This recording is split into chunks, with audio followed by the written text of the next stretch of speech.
Have you ever wondered what happens when someone who feels everything suddenly feels nothing? Not because they've become cold, but because they've finally learned the difference between compassion and self-destruction. Carl Jung called it shadow integration.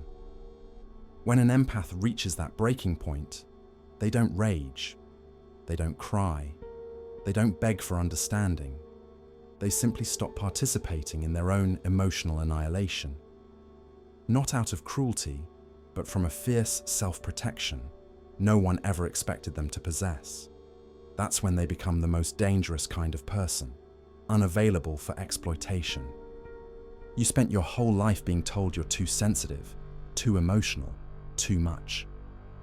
But what if I told you that the problem was never your depth of feeling? What if the problem was a world that mistakes emotional intelligence for emotional availability? That confuses your capacity to feel with your obligation to fix? Empaths are profoundly misunderstood, not because they're mysterious or complex in some mystical way, but because their true strength is invisible until the moment it finally breaks free from the constraints they've placed on themselves. From the outside, you appear endlessly available. You become the person others call when their world is falling apart. But who calls you when yours does? You absorb emotions that aren't yours to carry. You take responsibility for healing wounds that aren't yours to solve. You apologize for boundaries that others refuse to respect. You've made yourself a dumping ground for everyone else's emotional chaos, while your own pain goes unnoticed, unattended, unloved. The exhaustion runs deeper than tiredness. It's the bone-deep weariness of someone who's been holding space for everyone except themselves, who's been so busy being everyone else's safe harbor that they've forgotten they're drowning in the storm. Carl Jung described this profound imbalance as the shadow self, the unbearable tension between the persona we show the world and the authentic parts we exile to gain acceptance. For empaths, that persona is the eternal rescuer. You've perfected the art of smiling when you're breaking, of giving comfort through your own pain, of staying calm during chaos, while pretending that constant emotional labor doesn't slowly kill something inside you. But beneath that carefully constructed mask of infinite availability lives someone who's never felt truly seen. Someone who carries others' burdens like they're personally responsible for everyone's emotional well-being. Someone who's convinced themselves that being needed is the same as being loved, that being useful is the same as being valued. But it's not. And somewhere deep inside, beneath all the conditioning you've been taught to call compassion, you know it. Take a moment right now. When was the last time someone asked how you're doing and waited for a real answer? When was the last time someone held space for your pain the way you hold space for theirs?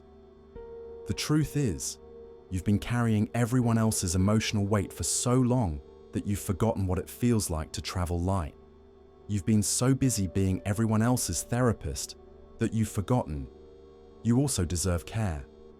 You've been self-sacrificing for so long that self-care feels foreign, selfish, wrong. This is what psychologists call emotional parentification, when you become responsible for regulating everyone else's emotions while yours remain unwitnessed, unprocessed, and unhealed. You've been giving from an empty cup for so long that you've forgotten what it feels like to drink from it yourself. The cognitive dissonance becomes unbearable. Part of you knows you're being used, but another part has built your entire identity around being needed. Part of you craves reciprocity, but another part has been convinced that asking for support is selfish. And eventually, something inside begins to collapse. Quietly, invisibly, completely. But what happens next isn't a weakness. It's not a breakdown, though it might feel like one. It's the beginning of the most profound transformation you'll ever experience. It's your psyche refusing to fragment any longer. It's a dangerous awakening to your worth. The shift doesn't announce itself with fanfare. It doesn't happen all at once in some dramatic moment of revelation. Instead, it begins in whispers, small changes that others dismiss as stress or temporary mood shifts. You stop automatically saying yes to requests that drain you. Crises that once would have sent you into a spiral of anxious rescue attempts now barely register as your emergency. You set boundaries without that familiar guilt crushing your chest. You withdraw from conversations that once consumed hours of your emotional energy. You no longer rush to fix what others break or soothe what others disturb. Your body is present, but your soul has quietly stepped back, creating space between who you are and who you've been performing to be. This is what Jung called enantiodromia, the unbearable psychological pressure of holding opposing forces all at once until something inside simply cannot hold the contradiction anymore. Let me tell you about Sarah. She was 34, a social worker and a compulsive emotional rescuer. She was the friend everyone called during their 2 a.m. breakdowns. The daughter who managed her mother's depression and her father's rage. The colleague who absorbed everyone's work stress while her own projects suffered in silence.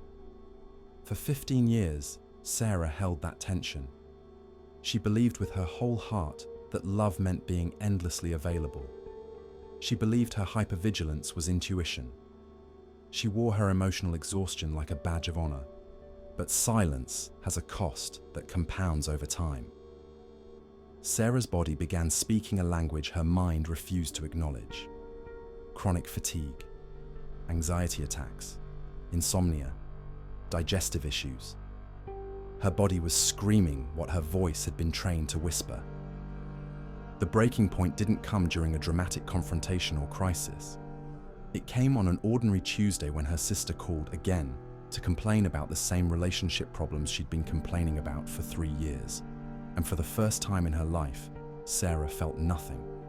Not frustration, not a concern, not even the familiar compulsion to fix.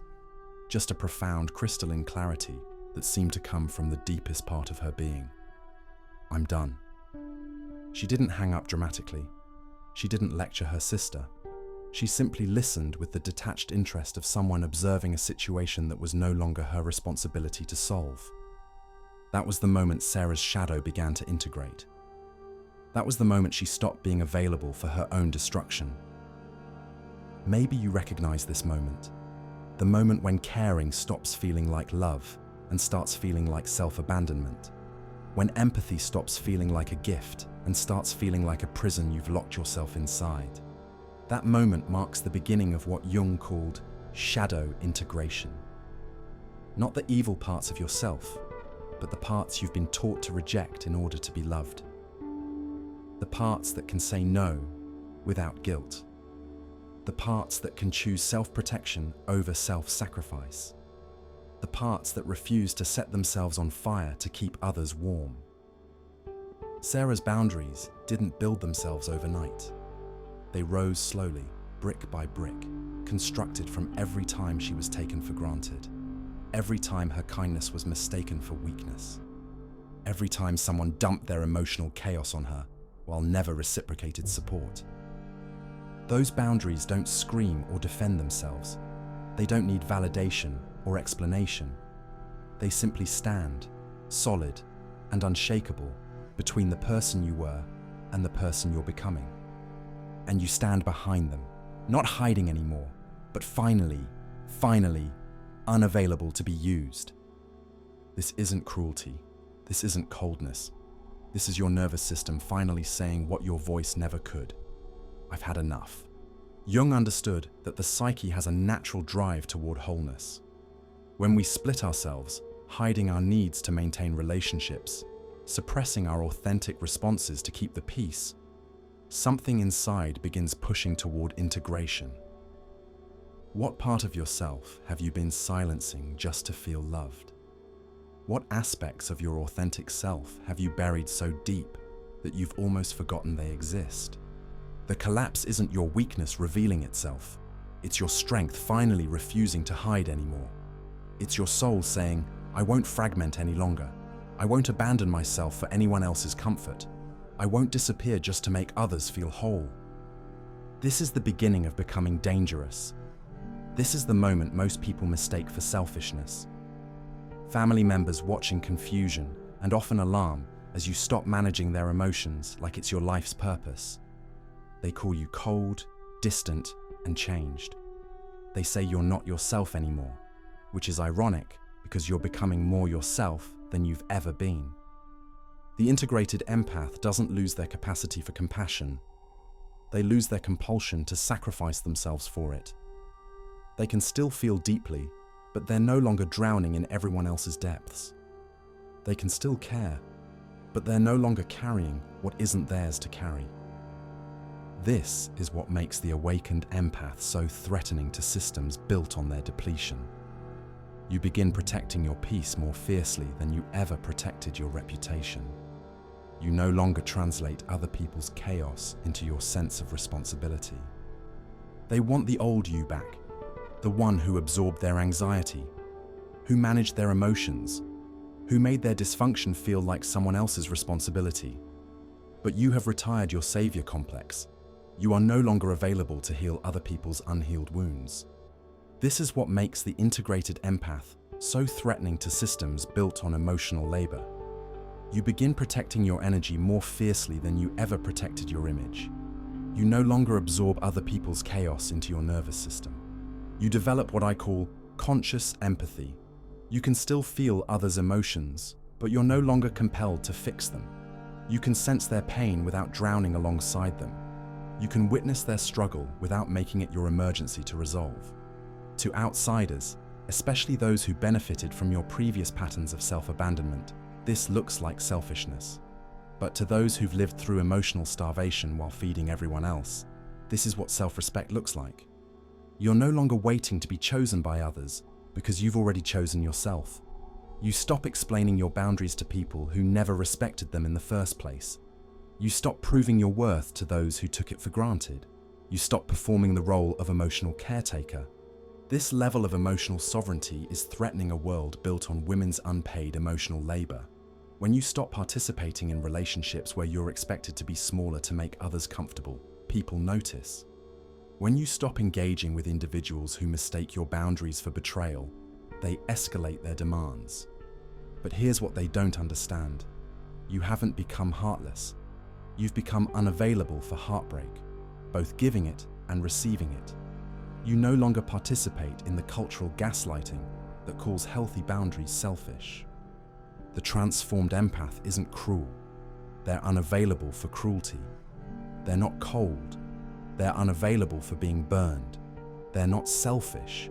They're finally including themselves in their own circle of care. You've learnt the difference between being loving and being used, between being caring and being consumed, between being supportive and being depleted. This is your individuation. This is your return to self. This is your dangerous awakening to your immeasurable worth. Let me tell you about Marcus.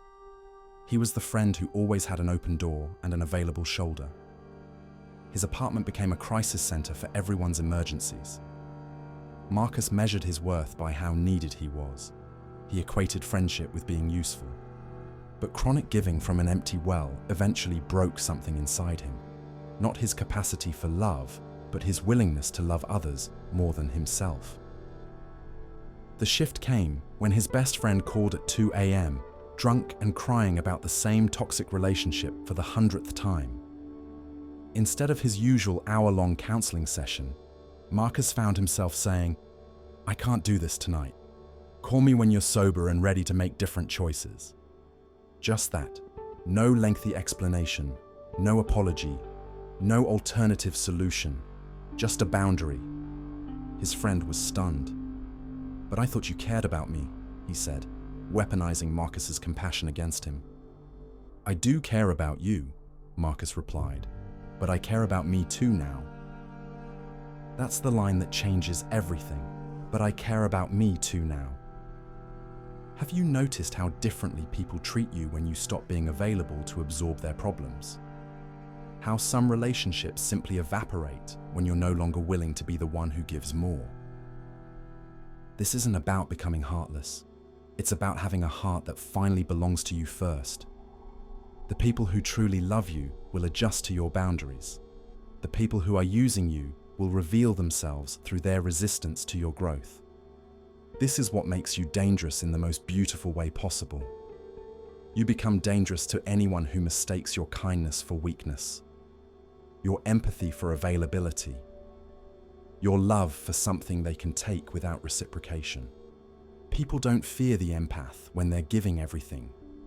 They fear them when they stop giving anything that isn't freely chosen. Because the person who once absorbed their anxiety now reflects it back to them. The person who once made excuses for their behavior now simply observes it without rushing to explain it away.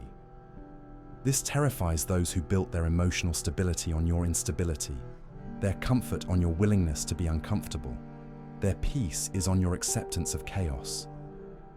Jung once wrote, "The privilege of a lifetime is to become who you truly are." For the empath, that moment of authentic becoming is quiet but irreversible. It's not announced with fanfare or justified with lengthy explanations. It simply is. You begin choosing your peace more fiercely than you ever protected your reputation. You no longer translate other people's dysfunction into your sense of responsibility. You feel their discomfort without making it your emergency to resolve. You start choosing solitude over performance, authenticity over acceptance, your own approval over their validation. You develop selective empathy. You can still feel deeply, but you're no longer compelled to act on every feeling. To those who've lived through emotional starvation while feeding everyone else, this is what self-respect looks like. You're no longer waiting to be chosen by others because you've already chosen yourself. This is your individuation. This is your return to self. This is your dangerous awakening to your immeasurable worth. The awakened empath doesn't lose their gift. They stop giving it away to those who don't value it. They don't become cold. They become unavailable for being burned. They don't stop caring. They start caring about themselves too. You've learned that you can love people and still have boundaries. You can care about others without carrying their burdens. You can be supportive without being depleted. In the end, the transformed empath is not bitter or closed off from love. They are free.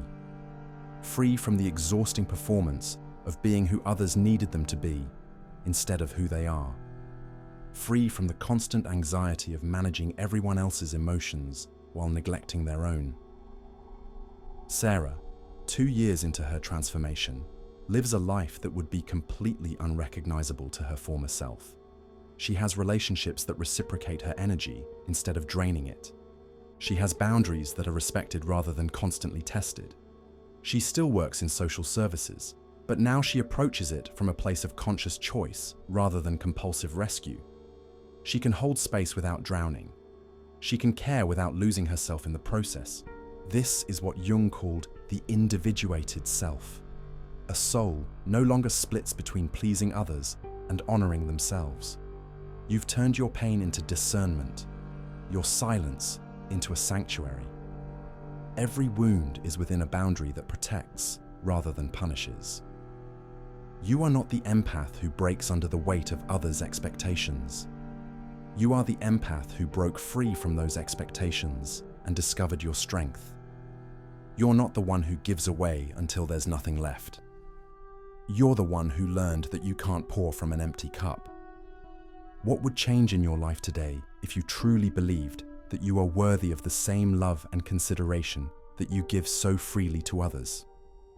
The answer to that question is where your transformation begins. Your journey through the shadow, through the integration, through the dangerous awakening to your value. This isn't just personal healing. This is a radical act of love for a world that's forgotten what healthy relationships look like. You become the living example, the walking proof, the breathing demonstration that it's possible to be soft and strong simultaneously, loving and bound, generous and self-protective. In becoming dangerous to those who would exploit you, you become safe for those who would truly love you. You become a beacon for other empaths who are still drowning in their own compassion. Your transformation gives them permission to value themselves. Your boundaries show them what self-respect looks like. Your refusal to abandon yourself teaches them that they don't have to abandon themselves either. You're not too much. You never were. You are perfectly calibrated for a world that desperately needs the medicine of conscious empathy. Empathy given from choice, not compulsion. Your journey to wholeness matters not just for you, but for everyone who will benefit from your authentic, bounded, consciously loving presence in this world.